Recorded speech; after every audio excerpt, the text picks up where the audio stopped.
రోహిణి మీద అనుమానంతో మనోజ్ వాళ్ళ రూమ్లో వెతికిన ప్రభావతి కబోర్డ్లో ప్రెగ్నెన్సీ రిపోర్ట్ దొరకడంతో షాక్ అయ్యి రోహిణిని నిలదీసిన ప్రభావతి. ఇంతకు రోహిణి ఏం చెప్పబోతుందో తెలుసుకుందాం అనుకుంటున్నారా? అయితే ఇప్పుడే మా ఛానల్ తప్పకుండా సబ్స్క్రైబ్ చేసుకుని మా వీడియోని ఒక లైక్ చేయండి. అలాగే ఈ వీడియోని పూర్తిగా చూడండి, అప్పుడే మా కథ మీకు అర్థమవుతుంది. ఇక మీనా బాలు అయితే హ్యాపీగా కలిపి తింటూ ఉంటారు. ఇంకా చూసిన ప్రభావతి అయితే కుళ్ళిపోతూ ఉంటుంది. ఛే, నా మనోజ్ గాడికి ముందే పిల్లలు పుట్టేస్తే బాగున్ను. మళ్ళీ వీళ్ళంత ప్రేమగా ఉంటున్నారు, వీళ్ళకి కానీ కడుపొచ్చేసిందంటే నా మనోజ్ గాడికి మళ్ళీ ఆస్తి దక్కదు, నా ముద్దుల కొడుక్కే ఆస్తి దక్కాలి అనేక ప్రభావతి మనసులో అనుకుని రూమ్లోకి అయితే వెళ్ళిపోతుంది. ఇక పొద్దున్న లేచాక మనోజ్ని అయితే పక్కకి పిలిచి, రే మనోజు, మీరు పిల్లల్ని ఎప్పుడు కంటున్నారా? రోహిణికి ఎందుకని కడుపు రావట్లేదు అని ప్రభావతి మనోజ్ని అడుగుతుంటే, అదేంటమ్మా అలా అడుగుతావేంటి? తను అందుకే కదా చెకప్కి వెళ్ళింది. మన చెకప్కి వెళ్తేనే తన ప్రెగ్నెన్సీ అని మీనా చెప్పి చాటేసి మొత్తం ఇలా చేసింది కదా. తను చాలా డల్గా ఫీల్ అయింది ఆ రోజు, తెలుసా? ఆ రోజు గొడవ కూడా అయింది కదా అనిక మనోజ్ అంటుంటే, అవునరా, కానీ తనలో ఏమన్నా ఫాల్ట్ ఉందంటావా? తనకేమన్నా ముందేమైనా ఎఫర్ట్స్ ఉన్నాయి అంటావా ఏంటి అనిక ప్రభావతి అంటుంటే, అమ్మా చచా, రోహిణి గురించి తప్పుగా మాట్లాడకు. తను చాలా జెన్యున్ పర్సన్, తను చాలా మంచిదమ్మా, నాకెప్పుడూ సపోర్ట్ చేస్తూనే ఉంటుంది. నేనంత డౌన్లో ఉంటే నన్నంత పైకి లేపి నన్ను ఎంకరేజ్ చేస్తుంది. తెలుసు కదా నీకు, వాళ్ళ నాన్న దగ్గర నుంచే నాకు డబ్బులు తీసుకొచ్చింది, షోరూమ్ పెట్టుకున్నాను. తర్వాత బాలవాడికి ఇవ్వాల్సిన 2 లక్షలు కూడా తనే ఇచ్చింది. ఇంకేంటమ్మా, తన మీద అనుమాన పడకు అనిక మనోజ్ అంటుంటే, అవునరా, అవును, అనుమాన పడనులే అనిక మనోజ్కి చెప్తుంది ప్రభావతి. సరే నేను వెళ్తున్నాను అని ఇంకా రూమ్లోంచి అక్కడి నుంచి వెళ్ళిపోతాడు మనోజ్. అయితే ఏంటి వీడన్ని చెప్పినా నా మనసు అయితే కన్విన్స్ అవ్వట్లేదు. ఆ రోహిణి ఏదో తప్పు చేసిందని అనిపిస్తుంది. మనం హాస్పిటల్కి వెళ్ళనన్నారు కదా, హాస్పిటల్ ఫైల్స్ ఎక్కడ పెట్టిందో వెతుక్కుని దాన్ని బట్టి అందులో ఏమొచ్చిందో చూసి అప్పుడు వీళ్ళకి బేగా పిల్లలు కనిస్తే ఆస్తి మొత్తం నా మనోజ్ గడిది అయిపోతుంది. అప్పుడు నేను హ్యాపీగా వీడు చూసుకుంటాడు, నేను కూర్చుంటాను, హ్యాపీగా కూర్చొని తింటాను అనిక మనసులో అనుకుంటుంది ప్రభావతి. అయితే ఇక రోహిణి పార్లర్కి వెళ్తుంది. పార్లర్కి వెళ్ళాక, ఏంటి ముఖం అలా పెట్టి పార్లర్కి వచ్చావు, ఏమైంది అని విద్య అడుగుతుంటే, ఇంకేమవ్వాలి బాబు, మొన్న మా ఇంట్లో పెద్ద పెంటే జరిగింది. ఏమైంది? ఇంకేమవ్వాలి, నేను మన హాస్పిటల్కి వెళ్ళాం కదా, ఆ హాస్పిటల్లో టెస్ట్ చేయించుకున్నాం కదా, అది మీనా వాళ్ళ చెల్లి సుమతి చూసిందంట. చూసి నాకేమన్నా ప్రెగ్నెన్సీనేమో అని చెప్పేసి మీనాకి చెప్తే మీనా తనలో తను ఊహించేసుకుని స్వీట్స్ చేసేసి ఇంట్లో అందరికీ పంచిపెట్టేసింది. నాకు ప్రెగ్నెన్సీ ఏమో వచ్చిందేమో అని ఇంట్లో వాళ్ళందరూ హ్యాపీగా ఫీల్ అయిపోయారు. కానీ రాలేదు. అది రాకపోవడంతో ఇక మా అత్తయ్య గారు వచ్చి చాలా గొడవ జరిగిందిలే అని ఇంకా రోహిణి అంటుంటే, అదేంటి సగం చెప్పి ఆపేస్తావు, మొత్తం చెప్పు. ఇంకేం చెప్తాను?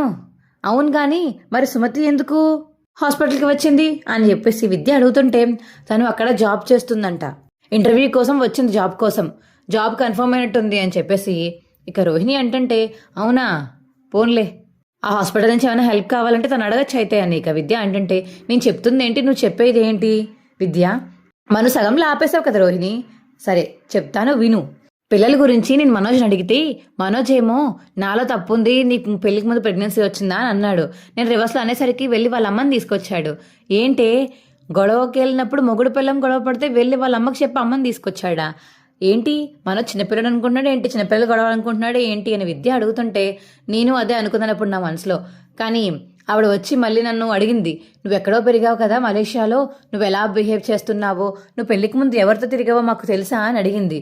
నేను ఇంకెలాగోలా కవర్ చేసేసి నా మీద ఏం నింద రాకుండా వాళ్ళ మీదకి నింద వేసేసి మాట్లాడేశాను అని ఇక రోహిణి చెప్తుంటే, నువ్వు చాలా గ్రేటే, నువ్వు ఎలాగైనా సరే మొత్తం ఎలాగోలా కవర్ చేసేస్తావు అని విద్య అంటుంది. ఏం చేస్తాను మరి, కవర్ చేయకపోతే నా బండారం మొత్తం బయట పడిపోతుంది, అప్పుడు ఇక నా పని అయిపోయినట్టే అని రోహిణి అంటుంటే, నువ్వు ఎప్పుడు నిజం చెప్తావో, చింటూని ఎప్పుడు మీ ఇంటికి తీసుకొస్తావో ఏంటో నాకైతే అర్థం కావట్లేదే అని విద్య అంటుంటే, నేను ఆ పని మీదే ఉన్నాను విద్య. ముందు అమ్మ వాళ్ళని ఆ ఊరు నుంచి తీసుకువచ్చేయాలి బయటికి, లేకపోతే మీనా వాళ్ళు ఊరికే ఇంకా అమ్మ దగ్గరికి వెళ్తూనే ఉంటున్నారు. నాకు అస్సలు నచ్చట్లేదు. నా చింటూ నా కొడుకుని నేను చూసుకుందామని వెళ్దానని కూడా నాకు లేకుండా పోయింది. వీళ్ళు అసలు చిచ్చి అని చెప్పేసి ఇక మనసులో అనుకుంటుంది. విద్యాత అంటుంది రోహిణి, వాళ్ళని తిట్టుకోకే, మీ మమ్మీ వాళ్ళకి చాలా చాలా హెల్ప్ చేశారు వాళ్ళు, నువ్వు వాళ్ళని అలా తిట్టకూడదు అని చెప్పి విద్య అంటుంది. నువ్వు కూడా వాళ్ళకే సపోర్ట్ చేస్తావా? సపోర్ట్ గురించి కాదు, ఎవరైనా మంచితనం వస్తే మంచితనంగా మంచి చెప్పుకోవాలి ఫస్ట్. మీనా ఇప్పుడు నాకు తెలిసి ఎవరికీ అపకారం చేయలేదు. చూసావా, నువ్వు కూడా ప్రెగ్నెంట్ అని తెలిసిన వెంటనే తను హ్యాపీగా ఫీల్ అయ్యి నీకోసం స్వీట్స్ చేసి ఇంట్లో అందరికీ పంచిపెట్టిందని నువ్వే చెప్పావు. చూసావా తన అంత మంచిదో అని. ఇక విద్య అంటుంటే నువ్వు వాళ్ళ భజన చేసుకోపో అని చెప్పేసి ఇంక అక్కడి నుంచి వెళ్ళిపోతుంది రోహిణి అయితే. నీకెంత చెప్పినా అర్థం కాదు, ఇంకేం చేస్తాము అని మనసులో అనుకుని విద్య కూడా అక్కడి నుంచి వెళ్ళిపోతుంది. ఇంకా ప్రభావతి మాత్రం డౌట్ పోకుండా అలా ఉంటుంది. ఇక ఛాన్స్ చూసుకుని ఎప్పుడెప్పుడు మనోజ్ రూమ్లోకి వెళ్దామా అని చూస్తుంది. ఇక ప్రభావతి అలా వెళ్తుంటే ఎక్కడికి అత్తయ్య వెళ్తున్నారు అని మీనా అడుగుతుంది. నీకెందుకు నీకు అన్నీ చెప్పాలా అని ప్రభావతి మీనాని అంటుంటే, అదేంటి అత్తయ్య, రోహిణి వాళ్ళు లేనప్పుడు ఆ రూమ్లోకి మీరు ఎలా వెళ్తారు అని మీనా అంటుంటే, నా కొడుకు రూము నా ఇష్టం, నీకేంటి ఇప్పుడు బాధ, నేను వెళ్తాను లేదంటే లేదు అని ప్రభావతి మీనాకు సమాధానం చెప్తుంటే అప్పుడు సత్యం వస్తాడు. ఏంటి ఆ సమాధానం ప్రభా, తను అడిగిన దాంట్లో తప్పేముంది, నీ కొడుకు కోడలు రూమ్లో లేనప్పుడు నువ్వు ఆ రూమ్లోకి ఎందుకు వెళ్తున్నావు, వాళ్ళ పర్మిషన్ తీసుకున్నావా, వాళ్ళకంటూ ఏవో ఒకటి దాచిపెట్టుకుంటారు కదా, అవి రేపొద్దున పోయినప్పుడు రూమ్లోకి ఎవరు వెళ్ళారు అంటే లాస్ట్లో వెళ్ళింది నువ్వే అని ఎవరైనా చూసిన వాళ్ళు చెప్పారే అనుకో, అప్పుడు ఇంక నీ పని గోవిందా, అదంతా నువ్వే దొంగతనం చేసావని నీ మీద పెడతారు, నీకు అవసరమా, అయినా వాళ్ళ రూమ్లోకి వెళ్ళాల్సిన అవసరం నీకేంటి ఇప్పుడు అని సత్యం అడుగుతుంటే, అమ్మో ఇప్పుడు ఏదో శిక్ష చేయడానికి వెళ్తున్నానంటే మళ్ళీ నా మీద కోప్పడతారేమో, ఏం చెప్పకుండా వెళ్ళిపోవాలి, ఏం చెప్దా మన మనసులో అనుకుని ఉంటుంది. ఇంకా ప్రభావతి అయితే, ఏంటి ఏం ఆలోచిస్తున్నావు, ఏం చెప్దామేమో అబద్ధం చెప్దామని ఆలోచిస్తున్నావా ఏంటి అని సత్యం అంటుంటే, అబద్ధం చెప్పాల్సిన అవసరం నాకేంటండి, నేను మామూలుగా జస్ట్ క్యాజువల్గా వచ్చాను, మనోజ్ గారు ఒక ఫైల్ తీసి పక్కన పెట్టమని చెప్పాడు అందుకే వచ్చాను అని ఇక ప్రభావతి అంటుంటే, సరే ఆ ఫైల్ ఏదో వాడు చూసుకుంటాడు కానీ నీకు ఫైల్ గురించి ఏం తెలుసు, పద కిందకి పదా అని ఇక ప్రభావతి తీసుకెళ్ళిపోతారు సత్యం కిందకి. ఏంటి అత్తే కంగారుగా తేడాగా కనిపిస్తున్నారు, మనోజ్ వాళ్ళ రూమ్లోకి వెళ్ళిపోవాలని ఎందుకంత కోరుకుంటున్నారు, ఏమైందో ఏంటో నాకెందుకులే అని ఇంకా అక్కడి నుంచి వెళ్ళిపోతుంది మీనా కూడా. ఇక బాలు ట్రిప్స్కి వెళ్తుంటే బాలుకి దారిలో శివ అయితే కనిపిస్తాడు. ఇక కారు ఆపి శివ ఏం చేస్తున్నాడో కారులోంచి చూస్తాడు. ఇక బాలు అయితే ఇక శివ రౌడిజం చేస్తుంటే బాలుకి కోపం వచ్చి కారు దిగి, ఏరా ఇంక నువ్వు మారవా, మీ అమ్మ అక్క ఎంత బాధపడుతున్నారో నీకు తెలుసా, నువ్వు అసలు మాట వినవేంటి, నేను ఆల్రెడీ ఒకసారి చెయ్యి రగ్గొట్టాను అయినా బుద్ధి లేదా నీకు అని ఇక బాలు అంటుంటే, నా పని నేను చేసుకుంటాను, నీ పని నువ్వు చేసుకో, అయినా నీ పనికి నేనేం అడ్డు రాలేదు కదా, అనవసరంగా నా జోలికి రాకు, మళ్ళీ నేను కొట్టానంటే మళ్ళీ మా అక్క ఫీల్ అవుతుందని నేను కొట్టట్లేదు అని చెప్పేసి ఇక శివ అంటుంటే, ఏంట్రా పిట్ట నువ్వు నన్ను కొట్టేది, పిట్టలా ఒక గుద్దనంటే ఎగిరిపోయి ఎక్కడో పడతావు, అంత లేదు నీకు, నన్ను కొట్టేంత సీన్ నీకుందా, ఆ గుణగాడికి లేదా సీన్ అని చెప్పేసి ఇక బాలు అంటాడు. ఏదో ఒకటి చేసుకో, ఇక్కడి నుంచి మాత్రం వెళ్ళిపో, నా పనిలోకి జోక్యం చేసుకోకు నువ్వు అని ఇక శివ చెప్పడంతో, ఎలాగో లేడరా, రేపొద్దున్న గుణగాడి నీ మీద నింద వేసినప్పుడు జైల్లో పెడతారు కదా, అప్పుడు మాత్రం మా సాయం కోసం రాకు నువ్వు అని ఇక బాలు అయితే కారేసుకుని అక్కడి నుంచి కోపంగా ఇంటికి వెళ్ళిపోతాడు. ఇక ఇంటికి వెళ్ళాక బాలు కోపంతో ఉండడం చూసిన మీనా అయితే, మళ్ళీ ఏమైందండి, నా మీద మళ్ళీ కోపం వచ్చిందా అని మీనా అడుగుతుంటే, అదేం కాదులే మీనా అని బాలు అంటాడు. మరి కాకపోతే ఎందుకండి అలా ఉన్నారు, చాలా కోపంగా ఉన్నారు ఏంటి అని మీనా అడుగుతుంటే, దారిలో మీ తమ్ముడిని చూశానులే, మీ తమ్ముడు ఎవరితోనో గొడవ పడుతున్నాడు, వెళ్ళి నచ్చ చెప్తుంటే నీకెందుకు నువ్వు పో అని చెప్పేసి నన్ను పక్కకి పొమ్మన్నాడు, అందుకని ఆనందంతో వచ్చేసాను బామర్ది పొగిడాడని చెప్పేసి అని ఇక బాలు అంటుంటే, ఎందుకంటే అంత వెటకారంగా చెప్తారు, అయినా వాడి జోలికి మీరెందుకు వెళ్తున్నారు, వాడు ఏడుపు వాడు ఏనివ్వండి, ఎంతమంది ఎన్ని చెప్పినా వాడేం మారట్లేదు, అమ్మ కూడా చెప్పింది, రోజు అమ్మ చెప్తూనే ఉంటుంది, కానీ వాడికి మారకపోతే మనమేం చేస్తాము, మార్పు అనేది ఆ మనిషిలో ఉండాలి, ఇక వాడికి బుద్ధొచ్చేదాకా ఎవరు ఏం చేయలేరులే అండి అని చెప్పేసి మీనా చెప్తుంది ఇక బాలుకి. నీళ్ళు నాకు నచ్చేది ఇదే మీనా, వాడు తప్పు చేశాడని ఈజీగా ఒప్పేసుకుంటున్నావు నువ్వు, నా తమ్ముడు వాడు అలా చేయడు, చేస్తే మీకేంటి అని నువ్వెప్పుడు ఆలోచించవు, అందుకే నువ్వంటే నాకు చాలా ఇష్టం, నీ మాటలు కానీ నీ ఆలోచన కానీ చాలా బాగుంటాయి మీనా అని ఇక బాలు అంటుంటే, చాలే ఊరుకోండి అని మీనా అంటుంది. ఇక ఎవరు చూడలేదు కదా అని ఇంక పక్క ప్రభావతి అయితే మనోజ్ రూమ్లోకి వెళ్ళిపోతుంది. వెళ్ళి ఇక రూమ్ అంతా వెతకగానే ఇక రోహిణి మొన్న హాస్పిటల్కి వెళ్ళిన రిపోర్ట్స్ అయితే కనిపిస్తాయి. ఆ రిపోర్ట్స్ ఓపెన్ చేసి చూసి మొత్తం చదివేటప్పటికి ఇక ప్రభావతికి అయితే షాక్ తగులుతుంది. ఏంటిది, ప్రెగ్నెన్సీ టెస్ట్ సెకండ్ టైమా ఇది, అంటే ఆల్రెడీ ఫస్ట్ టైం డెలివరీ కూడా అయిందని చూపిస్తుంది ఇందులో, ఏంటిదంతా అని చెప్పేసి ఇక ప్రభావతి అయితే కన్ఫ్యూజ్ అయిపోయి కోపం తెప్పించేసుకుంటూ ఉంటుంది. ఇక ఆ రిపోర్ట్స్ పట్టుకుని కిందకి వచ్చేస్తుంది ప్రభావతి. వచ్చి ఇంక కోపంగా రగిలిపోతుంటే, ఏంటత్తయ్య ఏమైంది అని మీనా అడుగుతుంది. ఓయ్ మీనా, సిలిండర్లా అగ్గగా మండిపోతుంది, పేలిపోద్దేమో, దగ్గరికి వెళ్ళకు మీనా అని బాలు అంటాడు. అబ్బా మీరు ఊరుకోండి, రేయ్ నీకేంట్రా, నేను సిలిండర్లా కనిపిస్తున్నానే ఏంటి అవును. అలాగే కనిపిస్తున్నావు బుల్లి సిలిండర్ లాగా అని చెప్పేసి బాలు అంటుంటే, నా అసలుకే కోపం మీద ఉన్నాను నన్ను రెచ్చగొట్టకు. రెచ్చగొట్టావంటే మళ్ళీ నోట్లోంచి మాటలు సరిగ్గా రావు అని. ఇక ప్రభావతి అంటుంటే, అంత మాటలు రాకుండా అంత కోపంగా ఏం చేస్తున్నావేంటి? ఏముంది అందులో అని ఇక బాలు అడిగేసరికి, రాని అందరి ముందే అడుగుతాను.